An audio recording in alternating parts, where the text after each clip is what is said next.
Большинство лесных пожаров этого года в Коми произошли в силу природных явлений, ударов молнии или сухих гроз. Такие данные были озвучены на заседании республиканского правительства.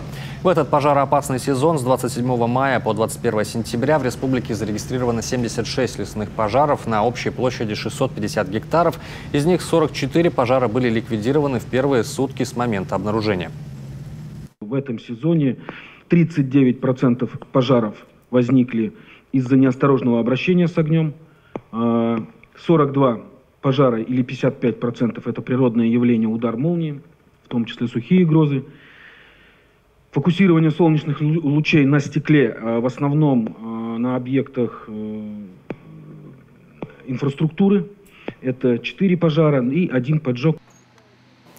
По данным Минприроды Коми, в этот пожароопасный сезон в республике не было угрозы населенным пунктам и объектам экономики. Человеческих жертв и пострадавших нет.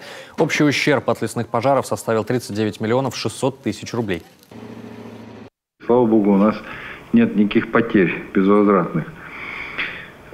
Более того, мы оказали поддержку другим регионам России. Специалисты Республики Коми, лесопожарного центра, вылетали в Красноярский край, где этим летом, наоборот, сложилась крайне тяжелая обстановка. И я хочу сказать, что самая главная задача сегодняшнего нашего заседания правительства и этого вопроса – это не подведение более-менее приличных итогов, а все-таки определить задачи на следующий год и подойти к этому году полностью готовыми к пожароопасному сезону 2021 года.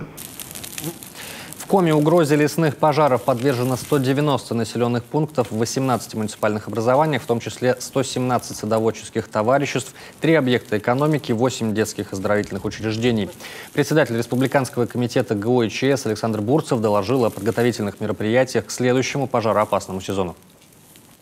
Уважаемые коллеги, предлагаю основными задачами на 2021 год считать: до начала пожароопасного сезона провести уточнение и корректировку перечня объектов экономики, организаций, детских оздоровительных учреждений с массовым пребыванием людей, населенных пунктов, садоводческих или огороднических некоммерческих товариществ, расположенных на территории республики и подверженных угрозе лесных пожаров.